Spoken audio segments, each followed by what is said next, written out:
very much for the invitation to speak today.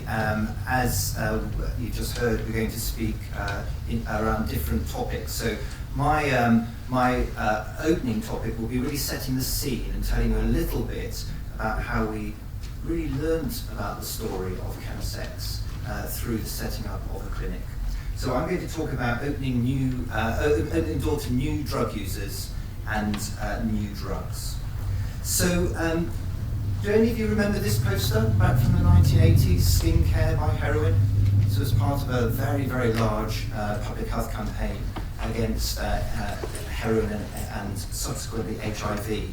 And from the 1980s onwards, our drug treatment services were really struggling and working out how to respond to the HIV epidemic and subsequently crack.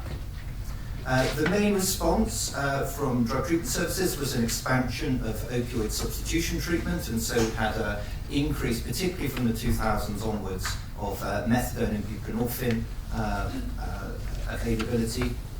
And there were also a range of other harm reduction and recovery approaches that were worked out by drug treatment services, really very specifically focusing on heroin. So we had things like naloxone and things like needle exchange, of course the integration of peer support into recovery-orientated drug treatment services.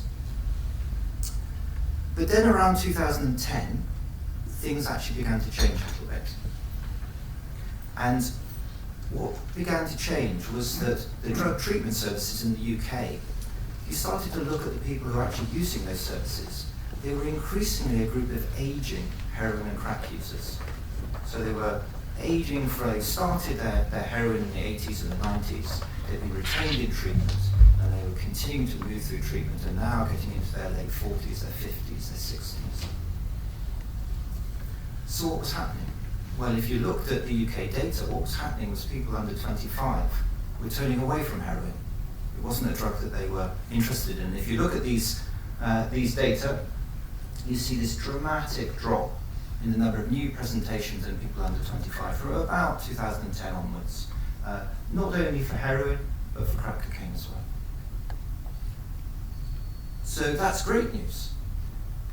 People are starting to turn away from these harmful and difficult and dangerous drugs. But unfortunately there were some exceptions to this trend. One of the exceptions was something we called novel psychoactive substances, which you can see just here.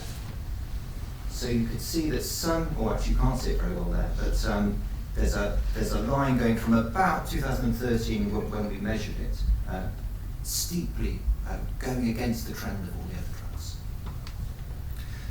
So let me tell you a little bit about these new drugs. So they're often called NPS, or novel psychoactive substances, and there are a lot of them. There are literally hundreds of them, actually. So if we look at these data, this is European data, you can see that each year, from about 2009 onwards, you've got an increased number of these new drugs available each year. So 2009, there were 24 new drugs across that year. By 2014, there were 101. That's more than 2 a week. And if you looked at these drugs, they were attempts to synthetically replicate existing traditional drugs. So you had synthetic stimulants, synthetic sedatives, synthetic hallucinogens, and the one that we've heard about quite a lot recently, synthetic cannabinoids or synthetic cannabis.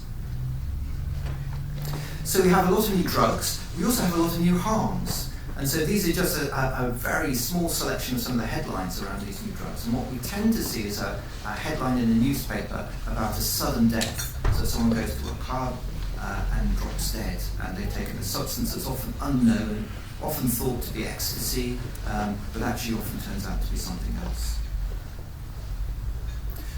We also have, as well as new drugs with new harms, we have new availability. So the internet has transformed the way people can get hold of psychoactive drugs. The model of going and finding a street dealer is one that is still used, of course, but is now augmented by people's ability to go online and buy psychoactive drugs that can then be delivered through the post. And so this is a ClearNet site, and then of course there's the Darknet site. And one of the things that our clinic has particularly been aware of is the use of social media apps to both sell and buy drugs. So we've got new drugs, new harm, new availability. We've also got some new users. So users who don't traditionally come to drug treatment. So we do have some old users of things like heroin, crack cocaine, who are trying these new drugs. We also have clubbers, gay men, young professionals who know these drugs don't show up in urine screens, psychonauts, and in our prison population, particularly with synthetic cannabis. And a new health front line. So someone who's using heroin knows where to go to get treatment. They go to their local drug treatment service. But if someone's using an NPS, they're often pretty reluctant to go to a drug treatment service. So they end up in other parts of the health front line if they've got a problem. So they end up in an emergency department, or they end up going to a sexual health clinic, or they end up going psychotic and ending up in a mental health ward, and nobody quite knows what they've taken. And the common phrase that we heard was, I don't want to go to a heroin service. So our drug treatment services, while having a great success over managing heroin, have actually come to be seen by some of these newer users as for heroin only. So let's look at some of the challenges for health services. There's a technical challenge about what the new drugs are, how they work. There's a cultural challenge, understanding who's using and how they're using. A clinical challenge, how do you manage these acute harms and the harms from longer term use? And then a service challenge. You know, where do you send people who are using a drug that people have perhaps never heard of? Urine drug screens have been a sort of standard part of many drug treatment programs for years, but NPS don't show up on them. And so that throws the clinician back to thinking about clinical assessment, trying to work out what's been taken when they don't know, the user doesn't know, probably the dealer doesn't know.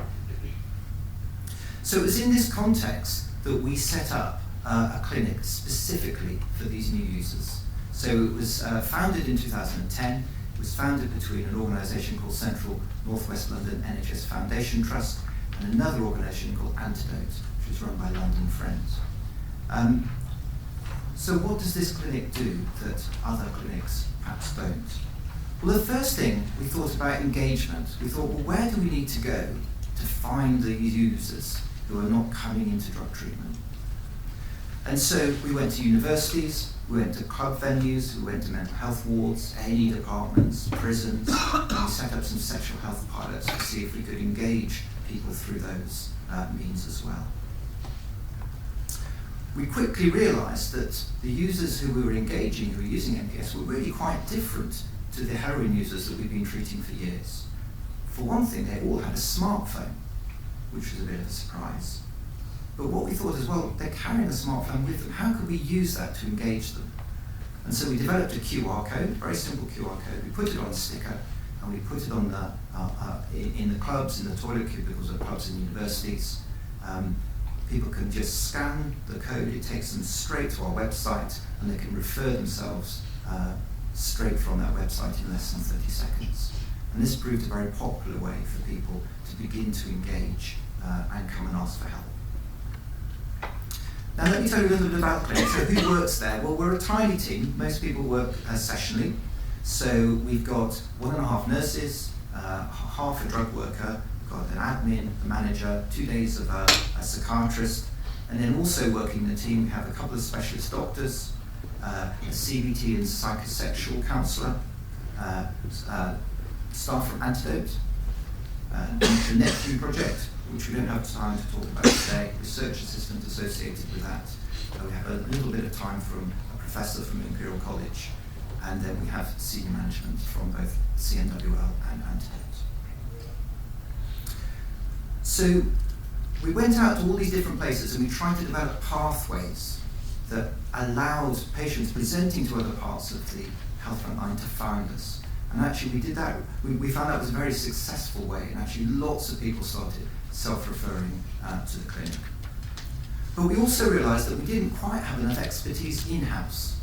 So though we had a lot of expertise about drugs, we didn't have so much expertise around sexual health, and many of the people, as you'll hear in the subsequent presentations, were coming asking for problems around sexualized drug use.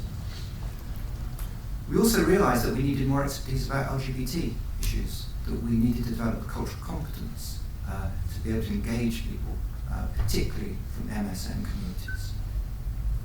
And particularly when we set up the clinic, we had many, many people coming who were using ketamine and had ketamine bladder as a result of their ketamine use. And so again, we needed to bring in-house some expertise around neurology and managing ketamine bladder issues.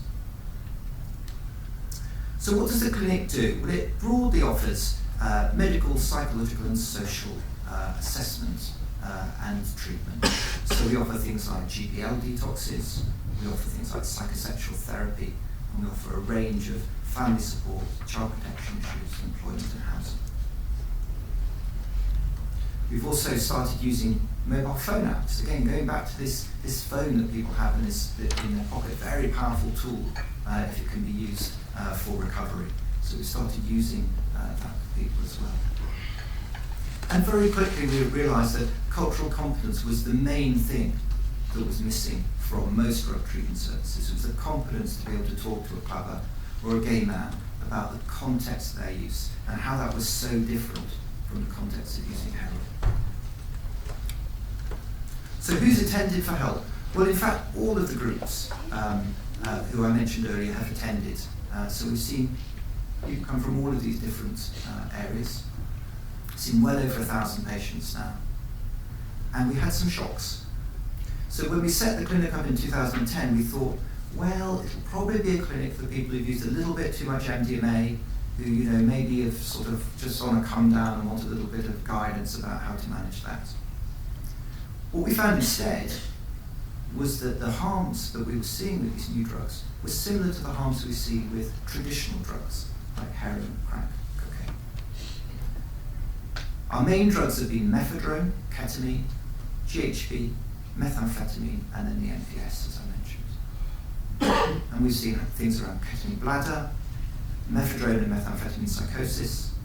We've seen HPPD with psychonauts, and then a really big issue around sexualized drug use, particularly chemsex.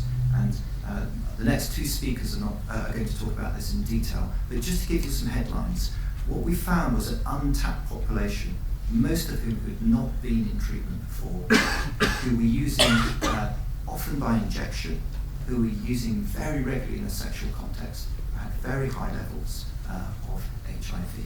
So it was a population we didn't expect to present, but as they did start presenting, we realized that there was a really very, very major issue.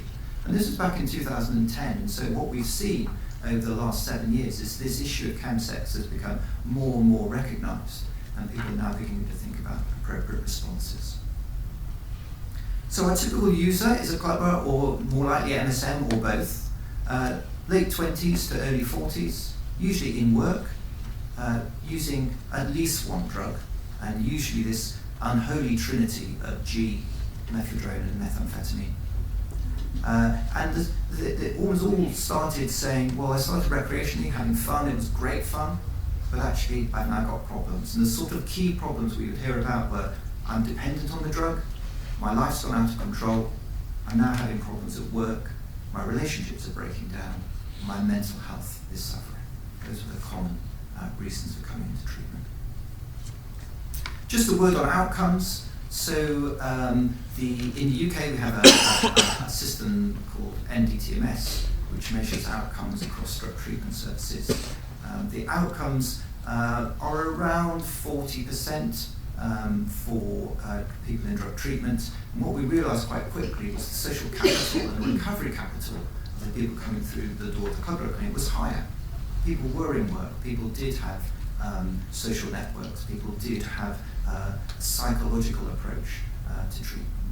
And so our outcomes have been much better. So we typically get between 60 and 70% successful outcomes, which is really a credit to the team and how hard they work. So in summary, patterns of drug use in the UK are changing. There's a whole raft of new drugs now, often with unknown and sometimes severe harms. These new drugs are being used by new users, so people who aren't familiar with our drug treatment services, and often in new contexts. So as a drug treatment service as a whole, as a system, we need to really be aware of this and think about how we're going to adapt to it. There are real challenges, actually, for the drug treatment system. It's seen as orientated towards heroin and crack. It's not seen as appealing to these new users. And in many cases, that is the truth. And so what do we need to do? Well, we need to recognise that we know, as a treatment service, as a sector, we know a lot about helping people with drug problems. We don't need to learn everything new. But what we do need to do is adapt our treatments to be culturally competent and appropriate, and do the appropriate research so we understand a little bit more about the harms and how to sort them out. I'm going to finish there. Hopefully that's given you an introduction about how this problem began to be detected, certainly in our clinic. And I'm now going to pass you on to Dima Abdulrahim to talk a little bit more about the science behind what we do.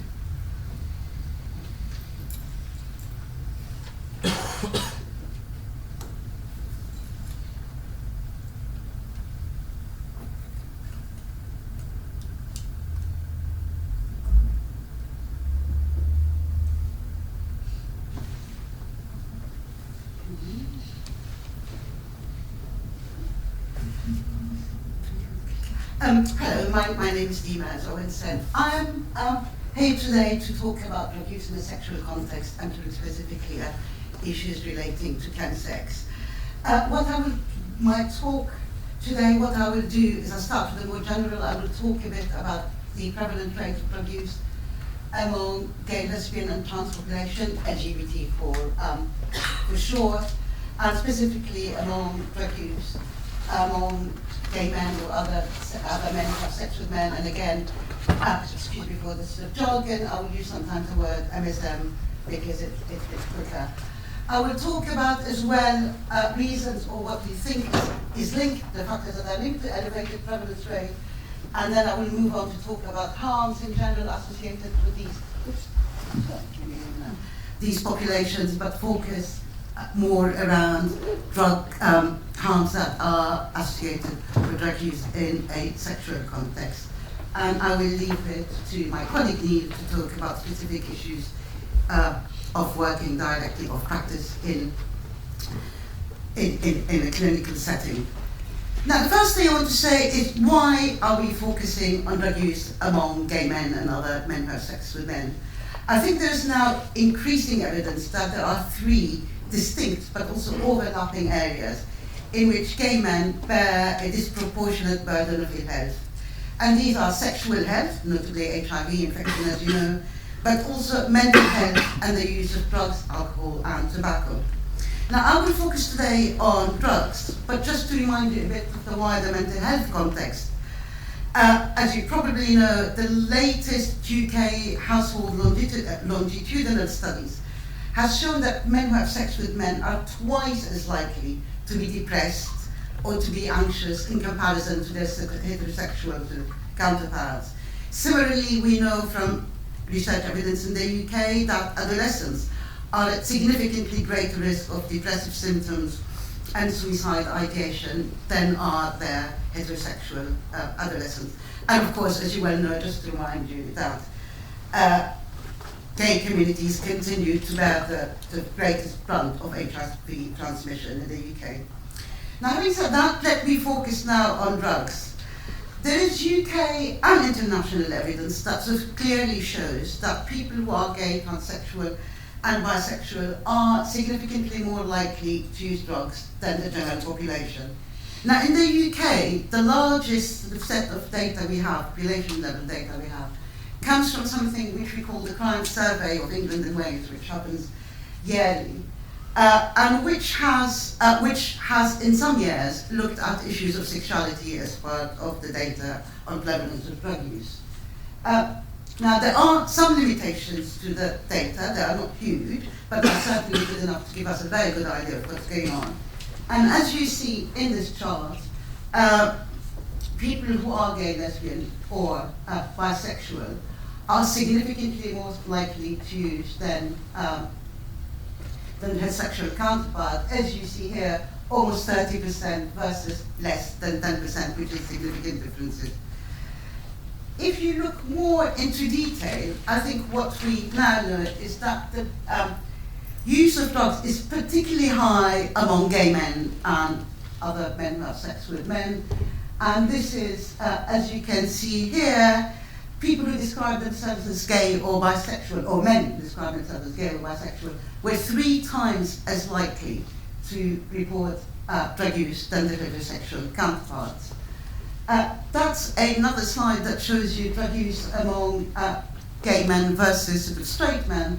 And as you can see, gay men have reported use at a higher level of drug use in all the drugs which were looked at by the Crime Survey of England and Wales. What is very significant, which you can and cannot see in this slide, but this slide alludes to, is the patterns where the differences are particularly high, and one of them is about the use of stimulants. So if you look at the use of stimulant drugs around among these gay men, it is 5 times higher among gay men than it is among straight men. If you look at methamphetamine use, it is 15 times higher among gay men and bisexual men than it is among straight men. GBL or GHB, as you probably know, is also in this country so far used mainly and almost exclusively by gay and bisexual men. Now, why are rates of drug use higher among gay men than they are among the general population? I think a number of factors have been put forward, and I will talk about some of them. And one of them, and an important one, is what is referred to as a sexual minority stress. Inasmuch as the literature supports very much a minority stress model, if you want, whereby there is a link between elevated rates of drug use on the one hand and specific stressors that affect gay men or other LGBT people, which includes things like stigma, discrimination, but also internalized homophobia and guilt about being gay. The second factor that has been associated with elevated rates is HIV as a stressor.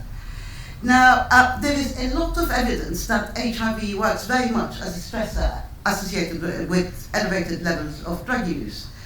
But also, research suggests that HIV status also influences patterns of drug use, how people use drugs. So in the UK and internationally, or the research evidence is mainly US and Australian, but there's consistent finding that people who are HIV positive, or gay men who are HIV positive, use significantly more drugs than gay men who are not HIV positive. Men who are HIV positive also are significantly more likely to inject than people who, or men who have not been diagnosed with HIV. I think, although the evidence is limited, we think this is the case in this country as well, and there's a study carried out in 2014 by Bourne et al. That says that, with the exception of some drugs, which include alcohol, LSD and heroin, gay and bisexual men who are HIV positive are more likely to use every single other drug than their counterparts who are not HIV positive. Now, how common is drug use among HIV positive men in this country? We really don't know very much yet, although the evidence is starting slightly to emerge. One of the evidence we know comes from a large study of sort of almost 2,500 men, HIV positive men, in 8 HIV clinics across the country. And this study has shown that almost 51% of men in this cohort, who are, as I said, HIV positive in treatment, have used drugs in the last 3 months. Now, it is very difficult to compare with the Crime Survey data I've shown you before for a number of reasons, but certainly, so the 51% seems to be significantly higher, regardless of methodology, than the 33% reported for all gay men in the UK. So obviously there is an issue around HIV, and I think we'll come back to that later. But there are also other factors that have been associated with increased levels of drug use among this population, which includes social and cultural factor. And some people have, or some researchers have been arguing that elevated rates of drug use among LGBT are partially due to the fact that these communities historically center around activities that involve drinking and drug use, whether it's clubbing or going to bars or gay bars or clubs and all of that. So obviously people are then have access to social networks where not only they are more likely to encounter people that use drugs, but there are expectations about drinking and drug use and its perceived normality, so it may encourage people to choose to use drugs or to drink heavily. Now, I said that going out to clubbing and pubbing sort of has been in these communities associated with increased drug use. But I just want to remind you that this is not only the case for LGBT people, because data like the crime survey for England and Wales shows that people in the UK, adults, which are people from the ages, according to them, from 16 to 59, are significantly more likely to use drugs if they are clubbers, if they use the nighttime economy, but especially nightclubs. In fact, data has consistently shown that the more frequently a person uses nighttime economy, especially clubs, the more likely they are to use drugs, and the more likely they are to use more frequently and a larger number of drugs. And of course, this applies for the whole population, including LGBT people, and we know that drug use among gay clubbers is particularly high. Now, the last factor I want to mention, which is associated with elevated levels of drug use, is new modern communication technology, and including phones, and social media, which Owen has mentioned before. Now, this modern communication technology has been described very much as a facilitator of high-risk behaviors, and Chemsex in particular. Just to give you an example, apps have had the role of providing men not only with sort of social media apps like sort of Grindr, which is the gay equivalent of Tinder, if you want, have been allowing men not only to access sexual partners within a close area very quickly, but also drugs as well as sexual partners in the social area. And as you can see from these, from this slide, a lot of messages on social media not only advertise availability for sex or romance, but also, as you can see here, drugs. So, as I said earlier, social media apps have been looked at very much, as well as other things, as a facilitator of high-risk behaviors.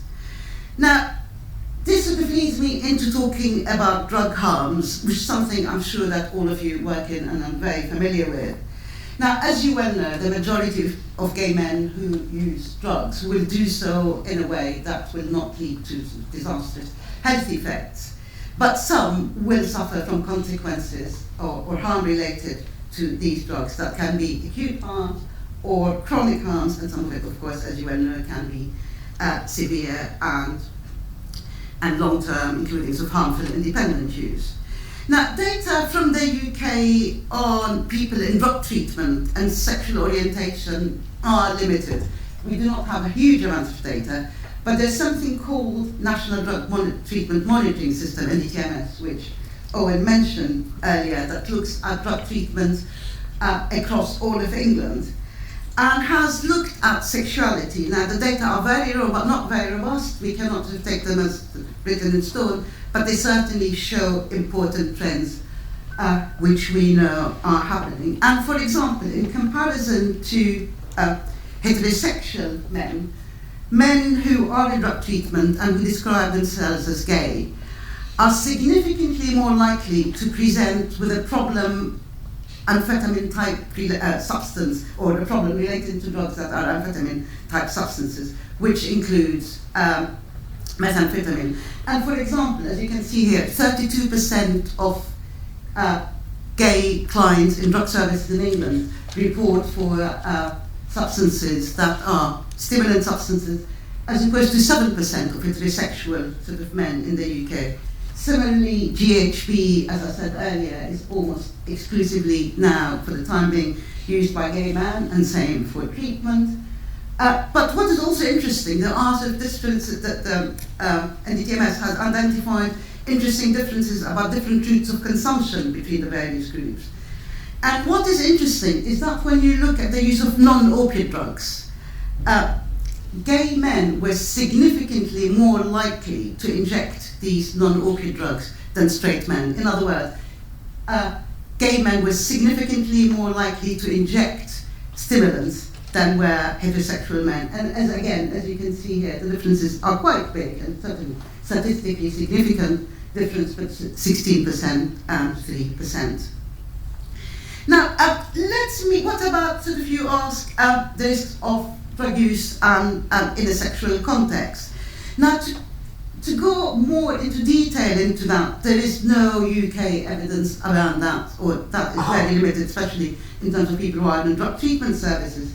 But we have recently published a paper, which Owen is the main author of and mentioned earlier, around a study of people who attended our clinic. And the paper looks at just over 400 consecutive clinic people that have attended the clinic over a period of 45 months. And as Owen mentioned before, half of them have injected, it should be 14.9, not 4.9, devoted sharing. But what is also interesting is the number of people who have had drug-facilitated sex, which is almost 3/4 of them. Now, if you can see these numbers of injecting numbers of people who are using drugs in a sexual context, these seem to be quite high. And how do you explain the fact that they are so high? One of the reasons it is the fact that, as it shows here, possibly is linked to the fact that almost just over 60% of them are HIV positive. And we know in this cohort, a finding that we have found elsewhere, that research has looked at elsewhere in the world, those who are HIV positive were significantly more likely to inject their drugs, significantly more likely to share the needles and syringes and paraphernalia, significantly more likely to use methamphetamine, and I'll come back to that, but also significantly more likely to use drugs in a sexual context. Now, just before I go back to HIV and chemsex, just to mention a few words about the most commonly reported drugs, which Owen has mentioned before in this cohort, is GHB, methamphetamine, and methadone. Now, these are particularly interesting because these drugs have been linked very much to drug use in a sexual context, precisely because these drugs have a pro-sexual effect and are a facilitator of sex. Now, methamphetamine is associated with an increased sex drive, decreased fatigue, loss of inhibition, and it may lead to longer intercourse, duration, and all of that. But as you probably also know, methamphetamine is also the most commonly named drug that is associated with high HIV risk behaviors.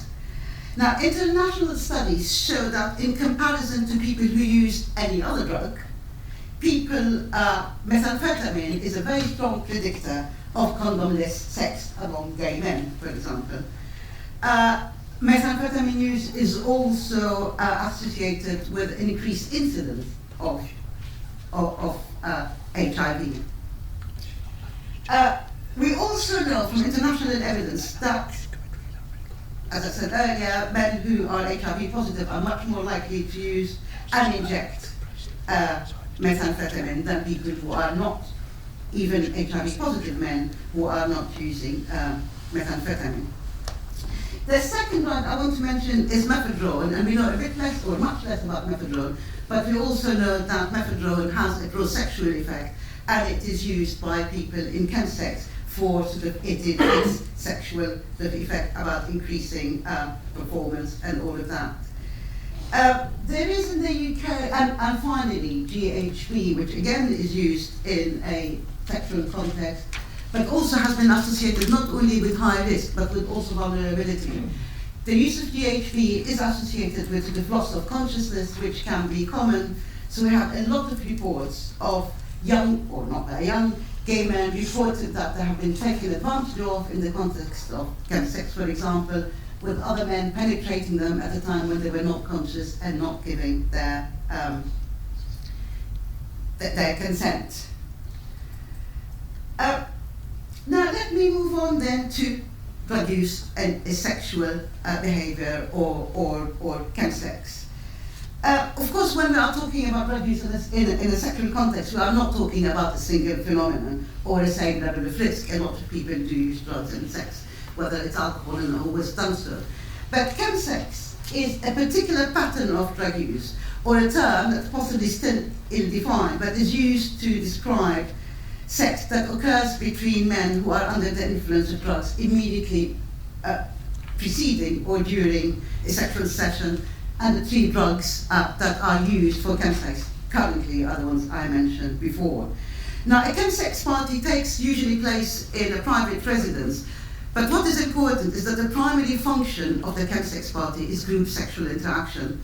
Now, sessions sometimes occur over extended periods of time, and often when methamphetamine is used, that can last for several days. The drugs also report sort of the facilitation of sort of very high throughput of sexual partners. And data published by Antidote, which is an LGBT organization, suggests that there's an average of 5 sexual partners in a session. Now, there is also talk recently of an increase of injecting in chemsex parties, and these are known as slam sex parties, in reference to the fact that within the gay community, slamming is the slang word used for injecting. This combination of factors has been described in an article by The Lancet as a perfect storm for the transmission not only of HIV and hepatitis C, but also a catalogue of ensuing mental health problems. And this article, as well as a number of people, have classed chemsex as a public health priority.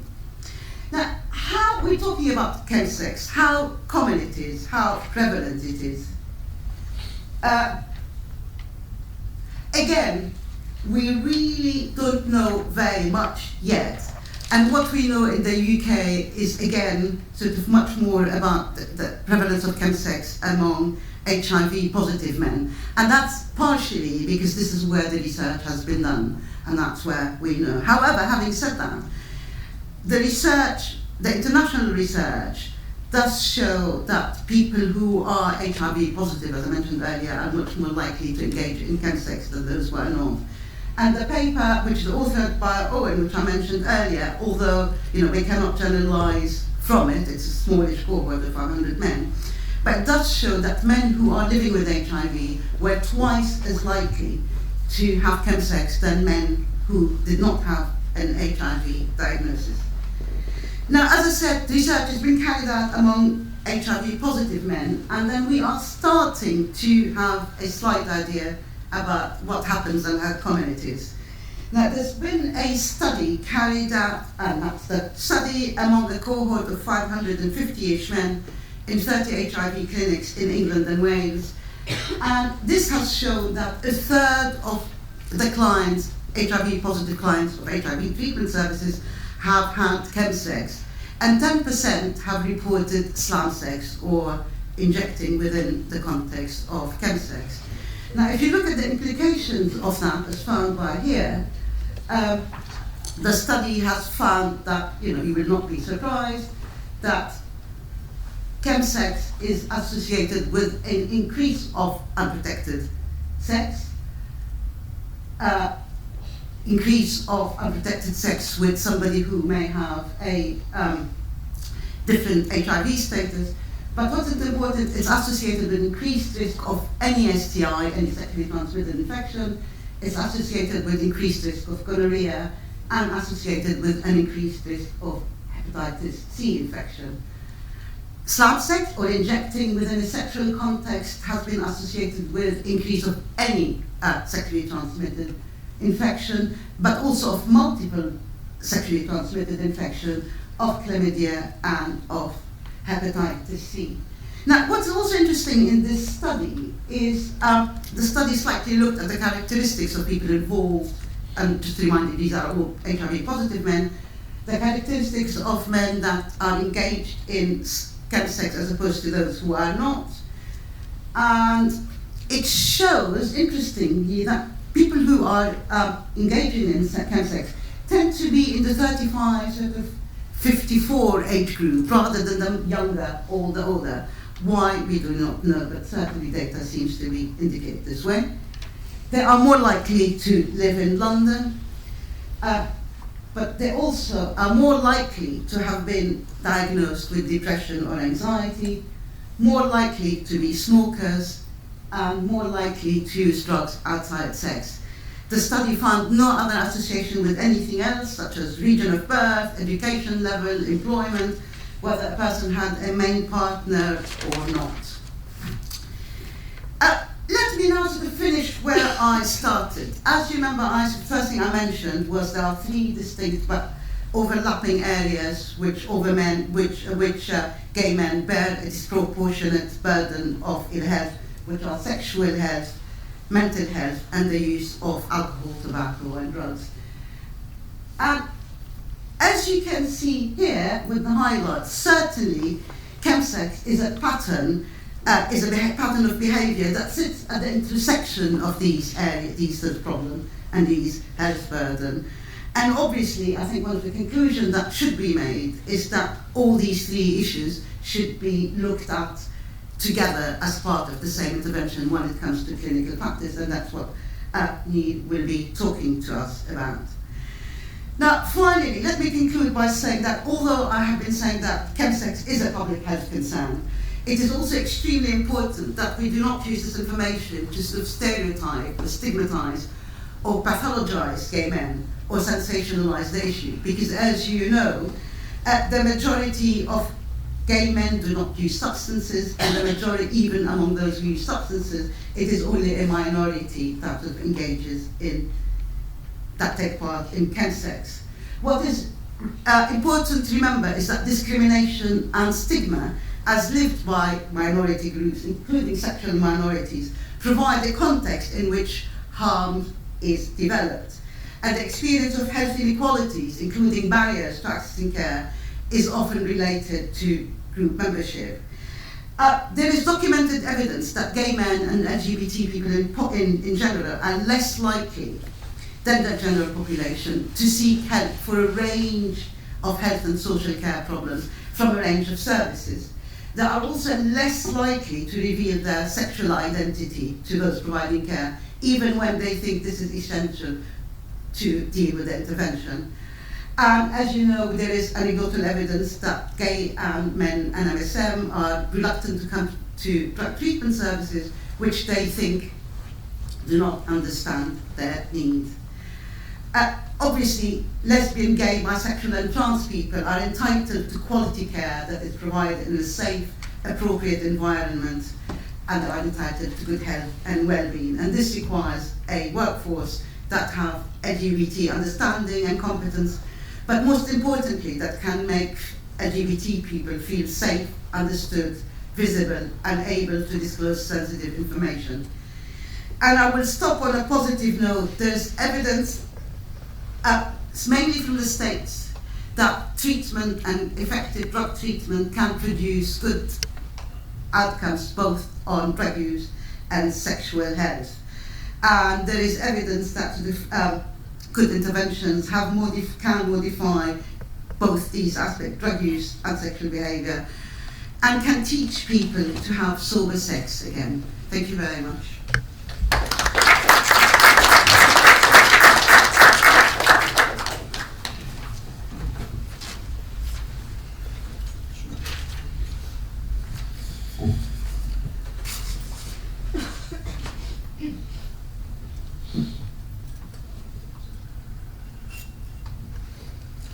Good morning, everyone. My name is Neil, and the intention that I'm setting with this particular presentation is to condense 5 years of training at CNWL's Drug Clinic, and to perhaps have a very simple take-home message of what's required working with club drug users. I'm speaking about club drug users in this presentation who identify as MSM. I'm also presenting a case study of a heterosexual individual as well. So I'm hoping that there is a thread that runs through it, and to tack on to what Dima was just saying, the presentation fundamentally talks about cultural competency and the importance of not pathologizing individuals that come through the door and allowing them a very safe space to talk about anything and everything. So my training background has been in addictions. I've also worked with alcoholics as well, but my work has predominantly focused on MSM and those that use club drugs. I'm currently finalising my doctoral thesis, which is on club drug taking MSM's experience of their fathers. So I have a very strong interest in attachment. I also have a strong interest in men as well, and marginalised populations. So this presentation is going to give some definitions. You've already seen who's using, but I'm going to try to sort of attempt to explain in more detail why, some of the risks involved, an overview of how things are structured therapeutically at the clinic that we all work at, some key take-home points to consider, the overriding message of the presentation, which I'm putting forward as my central hypothesis, which is it's all about connection, and then I'm going to reflect upon that through some case studies. Okay, so as Dima and also Owen have touched upon, there is a bit of a health crisis that is attached to the whole phenomenon of chemsex. As someone myself who used to work in the media, I'm seeing a lot of how the media is choosing to present it. On some level, it's good news that the message is getting out there, that this is happening, but then arguably there's a lot of sensationalist messages out there as well. So I've put together two definitions with distinct authority attached, and you can see some of the discourse that's being used. You can see some of the wording that's being used. You can see perhaps some of the sensationalism that's being used. So perhaps just to reflect for a second, think if you were a patient who was coming to CNWL's club drug clinic, you wouldn't necessarily have these definitions in your head, but you may be carrying some of the messaging that you've seen in the mainstream media as you cross the threshold, and you're about to talk to somebody for the first time about your use of drugs, and particularly in a sexual setting. So the definition that I will read verbatim is one that I like personally, and this was one that came out of a think tank. So it was actually accessing individuals who were part of the community who were participating in chemsex and asking them to come up with a clear definition. So chemsex commonly refers to sex that can sometimes last several days. There is little need for sleep or food. The heightened sexual focus enables more extreme sex for longer, often with more partners and with less fear of STIs. And I think that's a very, very important point, particularly if you just think about what Dima has talked about. Less fear of STIs, including HIV and hepatitis C, and that sharing injections, or as Dima has said, slamming, is very common. Above that definition are some of the key terms that the population came out with as part of this community response. So if I may, if you aren't already familiar with these terms, meow meow, for example, refers to methadone. This is the kind of wording that's out there on the apps and out there on social media. Party and play means come and have and participate in a chemsex party. Tina refers to crystal methamphetamine. Got chems, pretty obvious. It's asking, have you got chems? BB sex refers to condomless sex. An insight of sorts into the world of the chemsex user. We've already talked about who we see at the club drug clinic, but I'm giving you an overview of some of the people that I've certainly worked with over the past 5 years. It does range from individuals who, yes, identify as clubbers. Because of the word club drug, it's never an assumption that it's always taking place in a club. Often it's taking place in private residences, and it's taking place in chemsex parties, and it's also taking in slightly less glamorous environments such as squats and amongst alternative communities as well. So giving you a flavour, but in terms of our central presentation today, we're focusing on MSM chemsex users, and we know from the research that they are the individuals who are participating in chemsex the most currently. One thing I wanted to reflect back to you was to give you an insight into some of the wording that I've sort of captured in my brain over the last 5 years working with a good number of individuals. It really sort of hopefully helps you to sort of ground yourself and sort of, sink your feet into the ground and understand exactly what people that are coming through the door at the club drug clinic are dealing with, what they're saying. They're talking about becoming more sexually free, and they're wanting to overcome intimacy issues. They want to overcome rejection and sexual shame. They want to cope with the stigma of being HIV or hepatitis C positive. They want to overcome past problems, which is a huge part of the work that we undertake. Sexual abuse could be a key part that figures. They want to overcome internalized homophobia. They've digested all of these societal messages that say on some level you're wrong, that you should feel ashamed about who you are. And that shows up as internalized homophobia. They want better sex. For years they weren't allowed to have sex. Society said they couldn't have sex, or they felt that it wasn't permissible for them to have sex. They may have lived outside of London or a major metropolitan city, for example, and then suddenly they arrive in London and they want better sex, and they want it to last longer. They're lonely. They want intimacy, they want to connect to others, and they want to feel part of the community. If they pick up one of the magazines, they see that those magazines are talking about the whole idea of chemsex, not necessarily encouraging it, but then they turn the page and they see some guy who's got his shirt off, and they see someone who's highly sexualized. These mixed messages can often show up in people very easily falling into the chemsex scene. Particularly the younger members of the community, if they subscribe to the apps, they see the discourse that we've just reflected upon, got chems. Before they know it, they go to a particular party, they think they're meeting with just one individual, when in fact it's a chemsex party. And there's some research that's been undertaken that shows that because of the investment that has been made in the run-up to them actually getting to the threshold, even if they see paraphernalia, even if they see danger, even if they see more than one individual, they'll still cross that threshold. Think about it, they're isolated, they're lonely. They've just come from Dorset, they've just come from, I don't know, any number of different places. They could have come from abroad as well. They may have escaped homophobia within the family, within society. They may have come from Spain. You're getting the picture of who we're working with. They're wanting sexual affirmation. If they've had a period of time where society and family has said to them, you really shouldn't show or you shouldn't express your sexuality, then you can imagine the pressure that's building up. They want sexual affirmation. They also want to do it because they've arrived in London, or they've arrived in Manchester, or they've arrived in Brighton, and everybody's doing it. So why should they not be doing it? They don't want to leave, they don't want to feel left out. It's also because it's the norm.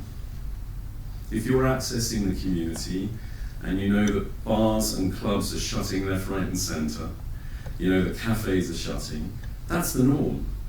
If everybody else is doing it, I'm going to do it too.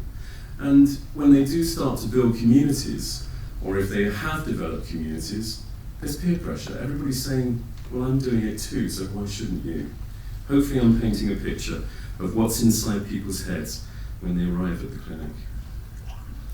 We talked about this, there's some key consequences. Obviously sexually transmitted diseases, STIs. There's also the whole notion of overdosing as well. Often an individual will come to the clinic and they could be taking G on the hour every single hour, okay? So you can imagine how precarious a situation that is. The risk of overdose is so high. Psychosis is something that we've seen in the clinic. So we've had individuals that have turned up who are literally having psychotic episodes, often because they're taking crystal methamphetamine. And can you imagine that that's how they present to our clinic? Can you imagine how that then becomes a whole other issue aside from drug taking that they have to deal with, that they have to integrate, that they have to move forward from? Very, very complex stuff. There's also this whole notion of if you're wanting to enter into a community where you see people wearing really nice clothes, you see people, you know, I don't know, having nice houses, etc. If you don't fit into that mold, then there is additional shame, arguably, around poverty. Crime is something that takes place. And of course, overall, there's a loss of ability to enjoy sober sex. I think one thing I should say on a personal note is I'm very, very passionate about this work. And whilst I'm trying to, or wanting today, to present a sort of a single take-home message, at this point in the presentation, you can see the complexity. And no one individual is the same that comes through the door. Okay, so let's move towards therapy, having painted quite an elaborate picture. My whole desire is to facilitate self-direction in the individual, okay? As we come to the bottom of the slide, we all have dependency needs as human beings, and my argument in this presentation is that we can create unhealthy, artificial dependency, in this case through the use of club drugs or through participating in chemsex, and that my job, or our job, is to help the individual move towards the notion of healthy dependency. So in order to do that, we have to facilitate self-direction. We have to allow them to discover what sense of personal agency they have in terms of their own recovery, in terms of their own rehabilitation.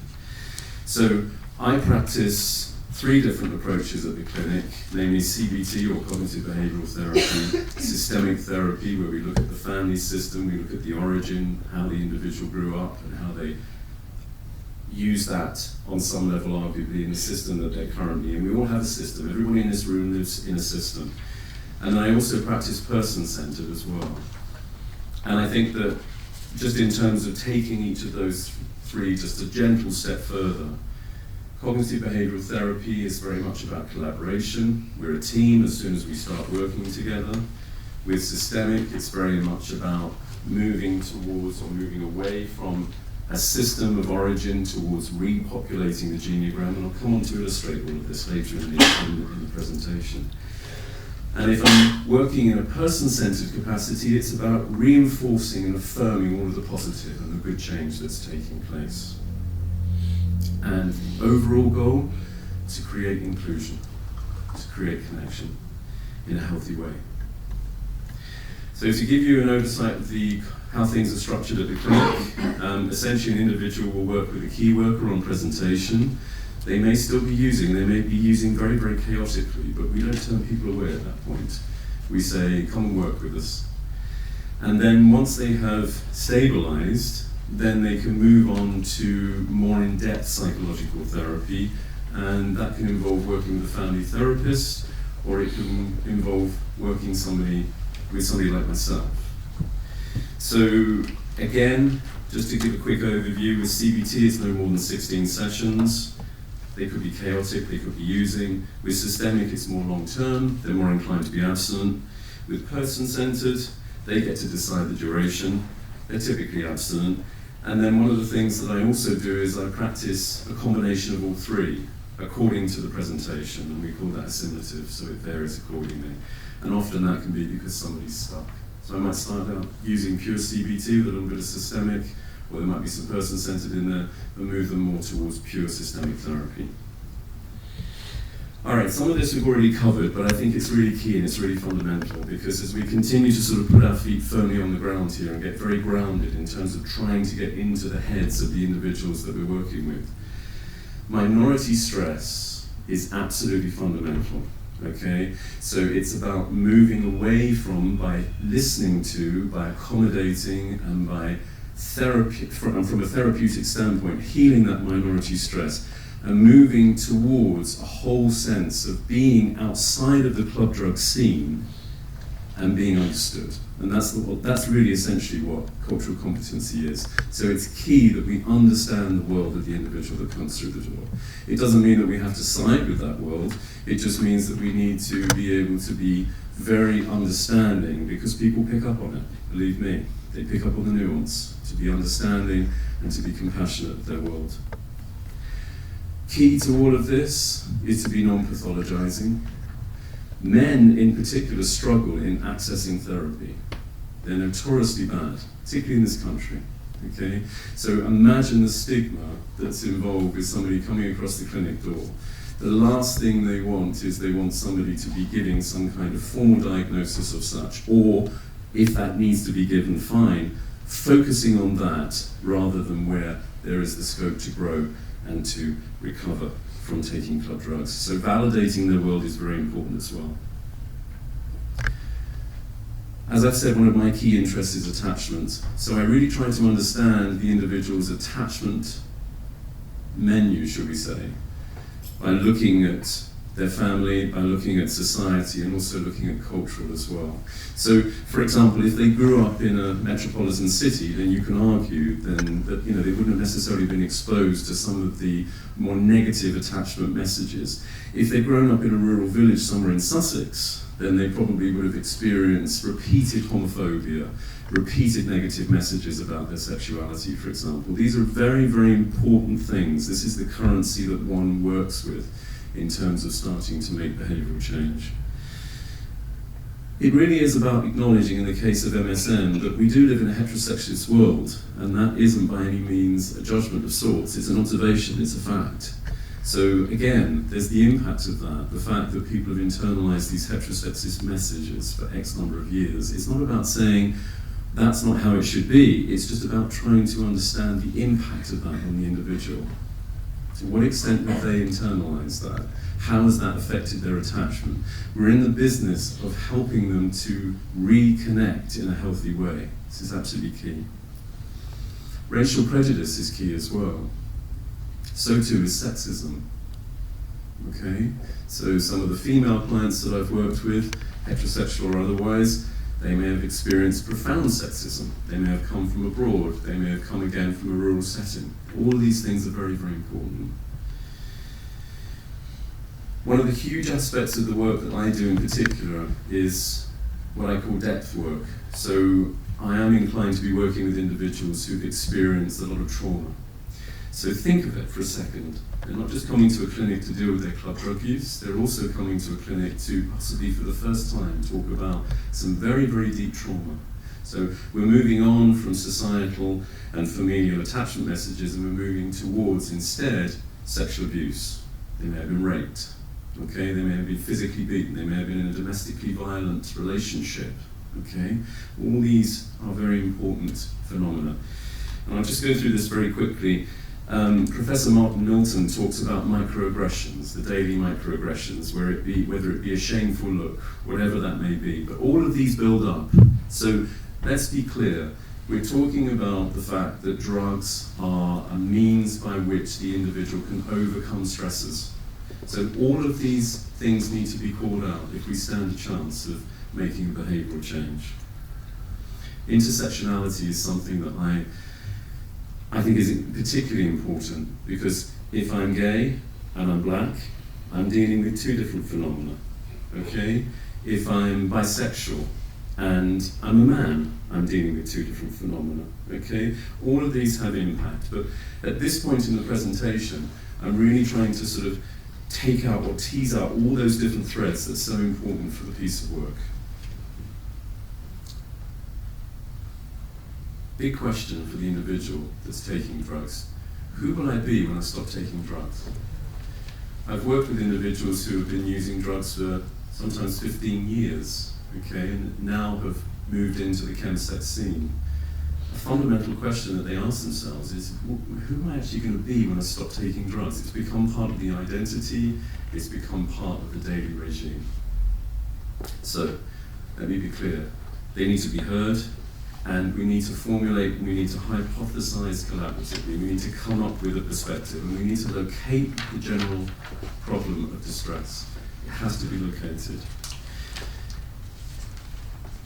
In closing, on this slide, I think probably the most important point I saved to last on this slide, because if you have had poor modeling of your relationships, if you think that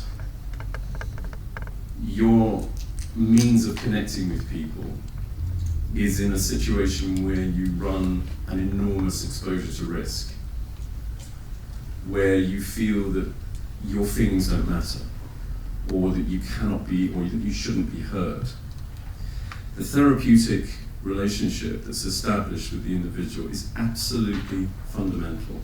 Because I argue that it becomes the model that the individual then starts to take out into the world at large. So as the dial starts to shift away from, and this is all about obviously taking on board their objectives. We do work with people who still want to use, but in a very limited capacity on the weekend. If they want to stop, then we need to move that dial away and towards modelling of new healthy relationships, intimacy and connection. This is really a bit quick overview in terms of how things work in the clinic. We obviously assess, is it complex, non-complex? We do tease out sexuality. We also look at the types of drugs that individuals are using. What category do they fall into? Are they empathogens, are they stimulants, are they dissociatives or depressants? Those considerations help me to understand on some level what the individual's attachment phenomena is. So, for example, you can argue if they're into stimulants that they're probably anxious avoidant in terms of their attachment style. And that's very important in terms of bringing that back to the work. So it's helping me to understand how they connect. And also it's helping me to understand, arguably on some level, what are their unmet relational dependency needs. So therefore, how can we create that? How can we create that as part of the work? We've talked about physical and mental health problems. Ketamine bladder is a huge consideration. ETE is something that we offer at the clinic where we help people to get back into work, structure their CVs, for example. It's also important to consider the drug combinations. If someone's using G and they're also abusing huge amounts of alcohol, we've got a problem. Safeguarding is also key as well. I think from the patients that I've worked with where there have been very, very complex abuse histories, the way that we as a clinic choose to handle our safeguarding protocol is very, very important to them. So it's obviously about, there are certain things we have to disclose, but there are also certain procedures that we follow, and how we deal with that as a clinic and how we report back to the individual is very, very important in terms of how they choose to, or how they can facilitate their own healing and how they continue to move towards their goals and their objectives. Supervision is key, and then obviously we use patient satisfaction, and we also measure for anxiety and depression throughout. We know that, as Dima has said, that's one of the key considerations, particularly for the MSM population. All right, so instead of being mindful, which perhaps the presentation was up until this point, lots and lots of things coming at you, lots and lots of different threads that I've hopefully teased out on some level. We've got a full plate in front of us at this point in time. Instead, from a psychological perspective, it's about being mindful. So in other words, it's about taking what the client then gives us going forward. What are they showing us? What are they telling us? What do they want us to be present to? What do they want us to hear? So, as I've already alluded to, in fact I've called it out, I've said it explicitly, the central hypothesis of this presentation is about connection. So we've got some comments here, some quotes here from some pretty prolific individuals who, in my humble opinion, very much echo what I have gleaned to be the working aspects of the job that I do at the Club Drug Clinic. So it talks about connection. And to reference Chasing the Screen, which is a book that I've enjoyed immensely recently, the opposite of addiction is not sobriety, it's human connection. So how are they connected? Well, therapeutically, I would say that we are all connected to each other, but we're also connected within our own heads. So the work is not just about looking at how the individual is connected going forward, it's also what's the chatter, what's the conversation, what is the interpsychic dialogue that the individual has about themselves. That's fundamental, because that will affect the way that they relate in a healthy way to the world at large. It really is about addressing shame, let's be clear. Guilt is about an event, shame is about feeling flawed regardless of the event. So, often people say, oh, I feel guilty about having, participated in a Chemsex party. Well, that may be the case, but really the work in hand is to do with the fact that the individual feels fundamentally flawed. They really do feel that they're not worth anything else. Perfectionism. Boy, oh boy, if I had some work on my hands where people have come through the door and, they've taken me to task and everything has to be perfect and they have to present perfect and they show up in the most impeccable clothes and the hair is perfect, and I know instinctively that that's a mask for the shame that they're covering. Not always, but it's informing me. So how are they connecting? They're connecting in certain ways that really are about sort of still continuing to draw in a very, very shame-based exchange. think one thing that's very, very key is that, and we know this from the research, that if an individual has been or has suffered any form of stress or abuse, then parasympathetic arousal, particularly if it's stimulated early in the development of the individual, has some severe implications. So it could be simply, very simply, that somebody has ended up in the chemsex scene, but really what they're doing is they're trying to regulate, they're trying to medicate, self-medicate against anxiety, deeply ingrained anxiety. So it just could be a piece of work where it's about having them sit with the whole idea of not using drugs and sitting with that anxiety and moving through it and coming out the other side. Thank you. Safe, sane and consensual sex. I mean, Dima's talked about it, but equally it's something that is not necessarily the currency that the individual holds. Anecdotally, we've talked about the phones. We are hearing about people that are presenting at A&Es having panic attacks who've lost their phones. So it's also this is more of a psychodynamic perspective, but from an object relations point of view, the individual is so tied to their phone. So part of the work that we do is about, instead of it going on the apps, it's about them writing down from a CBT perspective, for example, what they're feeling at that particular point in time. So let me whiz through these with the time that we've got. I'm going to do 2 quick case studies, okay? Mark is a 43-year-old white British gay male and a former high-class sex worker, okay? He was adopted, he was physically and emotionally abused by his adoptive father, rejected by his family of origin, he is estranged from his adopted siblings. You get a sense of his system already? Former crystal meth, methadone and GBO user in a sexual context. He was abstinent on presentation, in other words when he came to me, but he'd been working with a key worker beforehand. And he was very psychologically minded on assessment, okay? Attachment-wise, he's anxious avoidant, particularly around men, classic crystal meth presentation. History of physical violence, he'd been physically violent, and he was very sexually seductive around me when I first met him. We worked systemically with sessions, and we focused on a whole different thing, a number of relationships. Relationships to help, relationship to family, relationship to men and to friends, his relationships, that is. 21 sessions in total, and coming on to the outcome, or rather there's the geneogram. I don't have the time to go into that. If you have questions afterwards, please ask me. The outcome, we repopulated the geneogram, so we moved him away from his family of origin. He's been abstinent from all sexual activity. I'll just whiz through this. He's very much aware of how those early experiences have impacted the here and now. He's got raised self-esteem. He's got a new systemic blueprint for relating. Sounds quite elaborate, doesn't it? And he's abstinent now for nearly close to 2 years. He's not picked up any psychoactive drug. Now, I don't wish to toot my own horn. This is pretty typical for our work at the Club Drug Clinic. This is what we achieve with people that come through the door, who stay committed. Whoops, sorry. How do you get that one?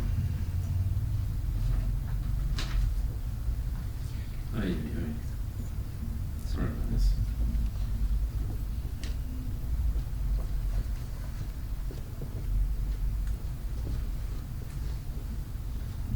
Okay, I'm just going to keep that small, sorry, because I can't enlarge it again.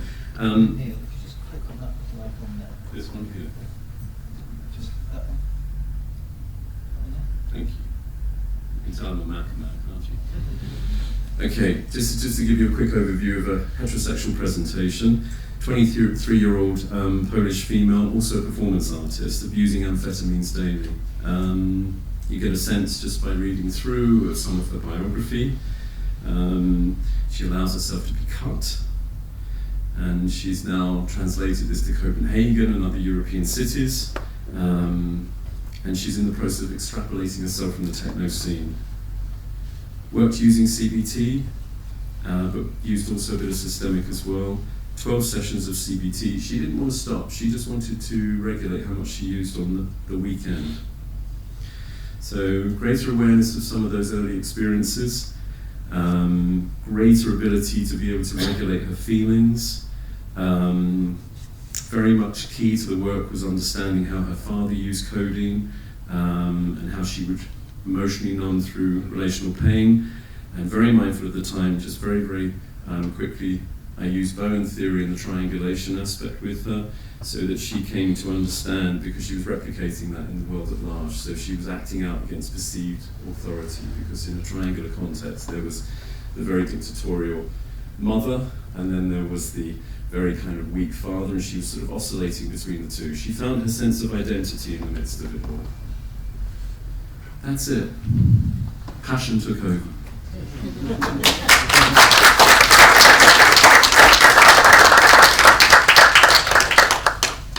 Right, well, thank you very much. So you've had 3 presentations. We've now got a few minutes left for questions, and do we have a roving mic? We do. So we've got a roving mic. So just stick your hand up, and the mic will come to you. So where would we like to start? Down here, please. Thank you.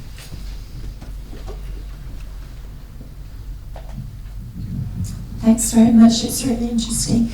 I just wondered that you said you had about 1,000 people present and have been in treatment. I just wondered how long is, I mean, I know it's going to be different for different people, but if you've had 1,000 people, you're not currently seeing 1,000 people a week.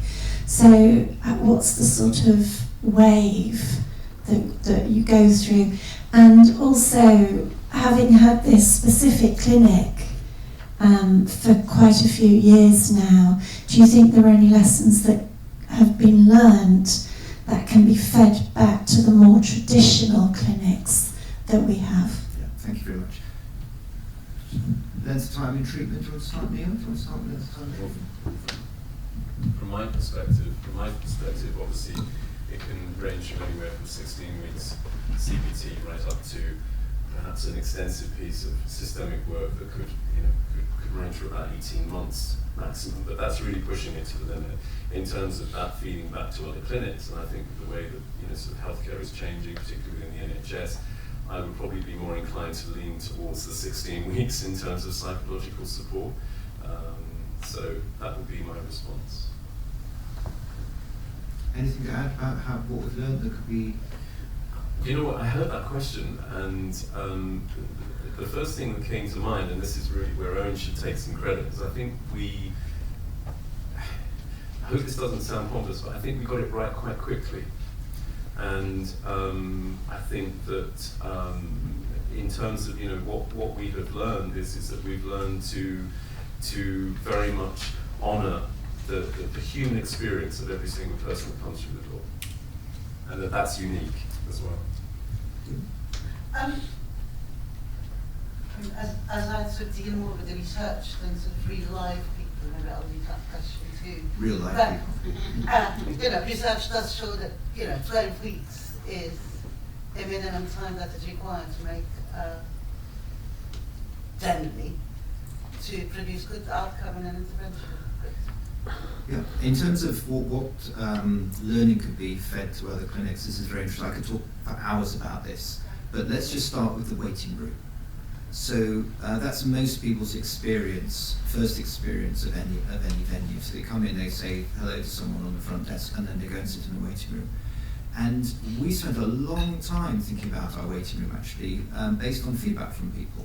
So the clinic initially was run with it was the club drug clinic and a more traditional drug treatment service in the same building. And so our waiting room was covered in posters about heroin and overdoses and naloxone and those sorts of things.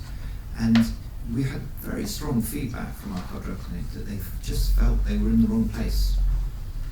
And so getting the waiting room right, getting the messaging and the signalling in the waiting room right is critical, because people can walk in, sit down, go, I'm in the wrong place, and walk out again. And so that's just that initial experience of sitting down and thinking, am I hit somewhere that people know something about my problem, something about the context of my use.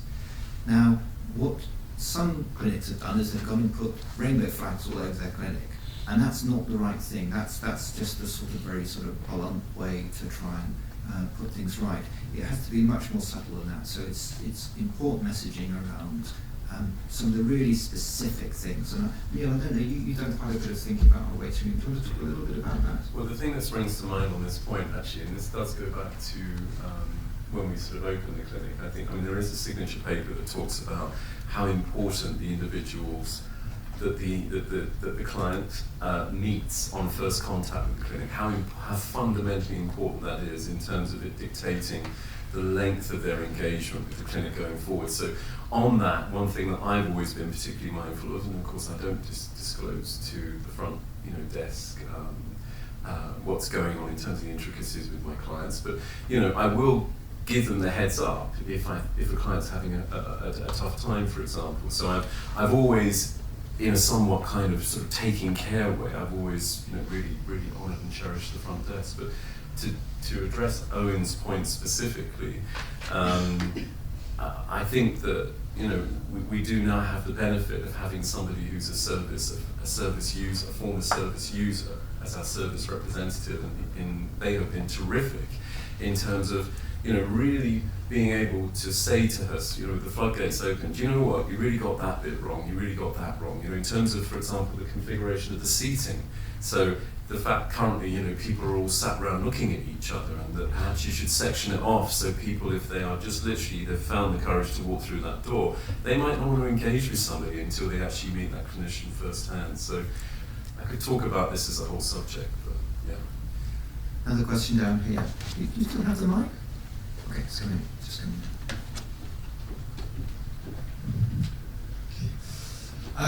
Thank you, first of all, for that presentation.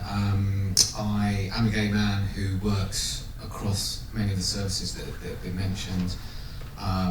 Thank you for the work that you're doing. It's incredible. It's very hard for me to hear what's been spoken about today, because it makes it very, very real, because I work directly in that community, and suddenly to hear it being presented to colleagues and peers across the therapeutic community is so important. What I just wanted to, add to the discussion was that in my experience, I work 56 at 56 Dean Street with Antidote as well. Talked about the complexities of these issues, and I agree with you, it's so complex. I find that one of the added complexities actually is from within our own community, from the gay community itself, that there appears to be so much denial and difference of opinion on how serious of an issue this is. And I just wondered if you had any thoughts or comments on that, because taking it back to the idea of connection and intimacy, I believe it is all about that, and the work that makes me passionate about, and I share so much of your passion, Neil, is about offering spaces for gay and bi men specifically in MSMN to connect. There's a lack of spaces within the community, and I just wondered if you had any thoughts about that. Yeah. Well, there are, thanks for your comments and your feedback. It's very kind of you, and I'm glad that it sort of struck a chord, perhaps both on a personal note and also in terms of on a clinical level as well. There are certain initiatives that are very slowly taking off. There are certain books that are being written, there are certain online initiatives, but I do think that in the midst of a health crisis, we're also talking about, the number of venues where, gay men particularly would have met in the past, they're becoming few and far between. The same is happening in the straight community as well. Pubs are closing left, right and centre, people are either staying in or they're communicating over their phones. There are small grassroots initiatives, but I don't think there's enough that's being done. And I think certain forums get off of the ground. I think how people or why people access our clinic is because it literally gets to a crisis point. How we can try and intervene earlier in that, I think there's definitely the scope and there's the space to do that. But trying to engage with the matters that we've been talking about in this presentation is a very, very difficult task. Very, very difficult task. And I think that often the community or society at large says, oh, you've got marriage now, you've got equality. Well, on many levels we have, but I would argue that we're still dealing with the legacy of homophobia and abuse, and we're seeing that showing up 20, 30 years later. People are, still struggling. Dima, Last Just a comment. small thing in relation to the issue you mentioned around self-denial. I think we should think about language as well. And I personally get very irritated when people talk about things like slamming, because often it's glamorous and sexy, you know, and it doesn't make you any different or any better from your communal, garden heroin user. It is injecting. So it's of hiding behind, no, we are not junkies, we do something else.